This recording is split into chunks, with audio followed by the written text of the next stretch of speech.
Hello बच्चों, ये JEE main 2023 का क्वेश्चन है। 6 अप्रैल शिफ्ट 1 का क्वेश्चन है। ये देखिए क्वेश्चन में क्या बोला जा रहा है आपसे।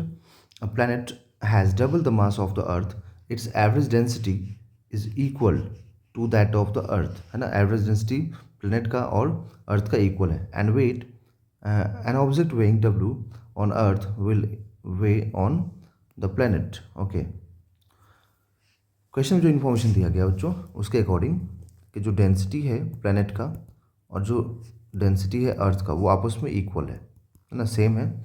तो डेंसिटी इक्वल टू क्या लिखते हैं हम लोग, मास अपॉन वॉल्यूम। तो mass of planet upon volume of planet.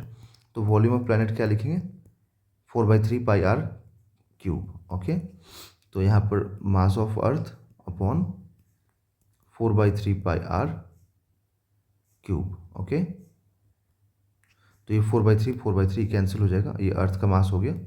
तो यहाँ से mass of planet upon mass of earth is equal to radius of planet upon radius of earth का होल पावर 3 आ जाएगा। ठीक है, तो जब ये चीज़ आ गया तो आप radius of planet upon radius of अर्थ, ठीक है, ऐसे लिख सकते हैं कि मास of planet upon mass of earth का होल पावर 1/3, ऐसे लिख सकते हैं ना, इक्वेशन नंबर 1। ठीक है, अब यहाँ से एक इन्फॉर्मेशन दिया गया, बोला गया कि जो मास ऑफ प्लैनेट है वो ट्वाइस ऑफ मास ऑफ अर्थ है। तो ये इक्वेशन नंबर 2 हो गया। अब हम लोग ऐसा भी तो कर सकते हैं कि इस एम पी को उठा करके यहाँ रख दें। ठीक है, तो R P upon R E is equal to 2 ME/ME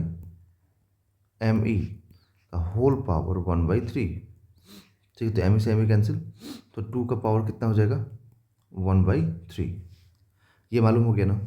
अब अगर हम लोग यहाँ पर आते हैं तो जो एक्सेलरेशन ड्यू टू ग्रेविटी होता है, देखिए इसमें अगर हम लिखें तो G m/r² होता है। ठीक है, और किसी भी बॉडी के वेट की बात करें हम लोग तो m×g होता है, जहाँ पे m क्या होता है, मास ऑफ बॉडी होता है, मास ऑफ बॉडी। अब ये जो मास ऑफ बॉडी है बच्चों, ये कभी भी चेंज नहीं होता है। किसी भी प्लेनेट पर आप जाइए, अगर मेरा मास यहाँ पर सपोज कीजिए कि 80 kg है, तो अगर मैं किसी दूसरे प्लेनेट पर भी जाऊँगा तो मेरा मास 80 kg रहेगा, वेट वेरी कर जाएगा। वेट क्यों वेरी करेगा, क्योंकि जी वेरी कर जाता है। क्लियर हुआ? आई होप आपको समझ में आ रहा होगा जो मैं बोल रहा हूँ। जी वेरी कर जाता है। जी क्यों वेरी करता है, क्योंकि मास ऑफ, ये जो है ना, ये मास ऑफ प्लेनेट होता है ना, ये मास ऑफ प्लेनेट और ये रेडियस ऑफ प्लेनेट होता है। तो अगर ये दोनों चीज़ें चेंज हो जाएंगी तो ऑब्वियस सी बात है कि चेंज होना ही है। ठीक है, तो अगर यहाँ पे देखूँ मैं, तो मुझे सिर्फ जी निकाल देना है, तो जी निकलते ही वेट भी आ जाएगा।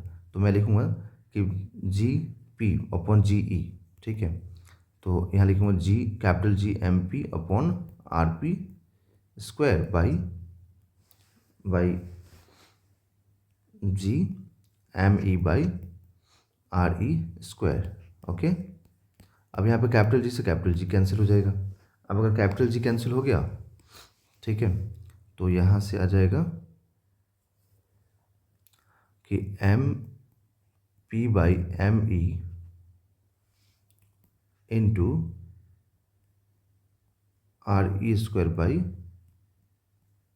Are P square. ठीक है, तो M P by M E, M P by M E, है ना, तो ये तो एम पी हम लोग को मालूम है 2 है, तो आप 2 रख दीजिए, 2 एम ई और ये एम ई, तो ये कैंसिल।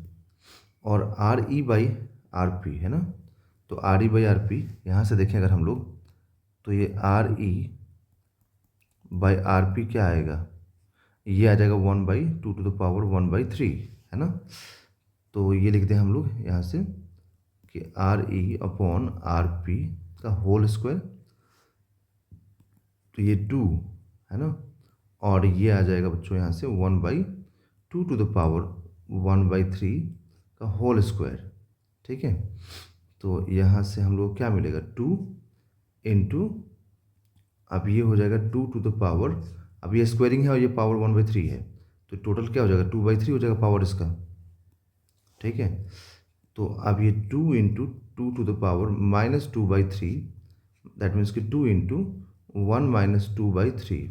तो यहाँ से आ जाएगा जो ये जी पी अपॉन जी ई है ना, ये आ जाएगा 2 ⁻⁴ 1/3 के इक्वल। ओके, अब मैं यहाँ पर आपको समझा रहा हूँ वेट के बारे में। अब आपको अगर वेट चाहिए प्लैनेट पे, ठीक है, तो आप लिख देंगे मास से मल्टीप्लाई कर देंगे,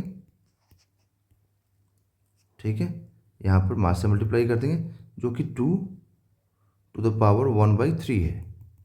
तो वेट ऑफ प्लैनेट, अब वेट ऑफ अर्थ जो है ना ये वाला, ये W दिया हुआ है, तो क्रॉस मल्टीप्लिकेशन कर दो इधर, तो क्या आएगा 2⁻⁴ टाइम्स ऑफ W। ठीक है, तो प्लैनेट पे जो वेट आएगा वो 2⁻⁴ टाइम्स W हो जाएगा। ठीक है, तो option number 3 is a right answer.